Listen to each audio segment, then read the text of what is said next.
زمانہ قدیم کی بات ہے۔ ایک گاؤں تھا جس کا نام چک بہادر شاہ تھا۔ اس گاؤں میں ایک غریب مگر نہایت محنتی انسان رہتا تھا۔ اس کا نام عبدالغفور تھا۔ نہ اس کے پاس زمین تھی، نہ کوئی مستقل روزگار، بس ایک کچاسا مکان اور 2 پرانے کپڑے اس کی کل کائنات تھے۔ عبدالغفور کا سب سے وفادار ساتھی ایک کتا تھا جس کا نام بادشاہ تھا۔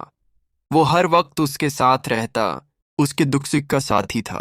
عبدالغفور روز صبح جنگل گیا تھا، لکڑیاں کاٹتا اور بازار میں بیچ کر 2 وقت کی روٹی اور تھوڑے سے چنے لے آتا۔ مگر اس کی بیوی سعدیہ نہایت تیز مزاج، زبان کی سخت اور صبر سے خالی تھی۔ وہ ہر وقت طعنے دیتی رہتی، میرے نصیب ہی پھوٹ گئے تجھ جیسے ناکام انسان سے شادی کر کے۔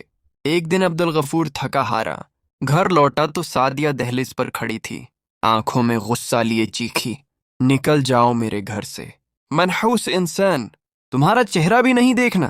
عبدالغفور سن ہو گیا، آہستہ سے بولا، سعدیہ میں جاؤں تو کہاں، میرے پاس تو یہی گھر ہے۔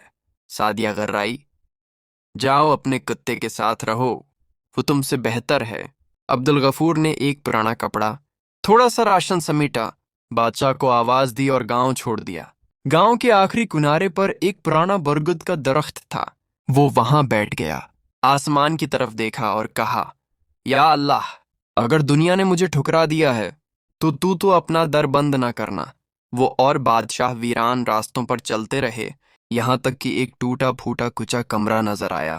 وہاں اس نے آگ جلائی، بادشاہ اس کے پاس بیٹھا رہا۔ اسی رات صفائی کرتے ہوئے زمین سے ایک سخت چیز ٹکرائی، مٹی ہٹائی تو ایک پرانا لکڑی کا صندوق نکلا جس پر زنگ آلود تالا تھا۔ پتھر مارا تو تالا ٹوٹ گیا، اندر سونے کس کے، چاندی کے زیورات اور موتیوں کے ہار جگمگا رہے تھے۔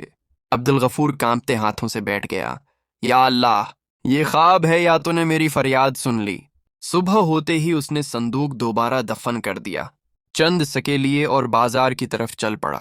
آہستہ آہستہ اس نے تجارت شروع کی، مگر سادگی نہ چھوڑی۔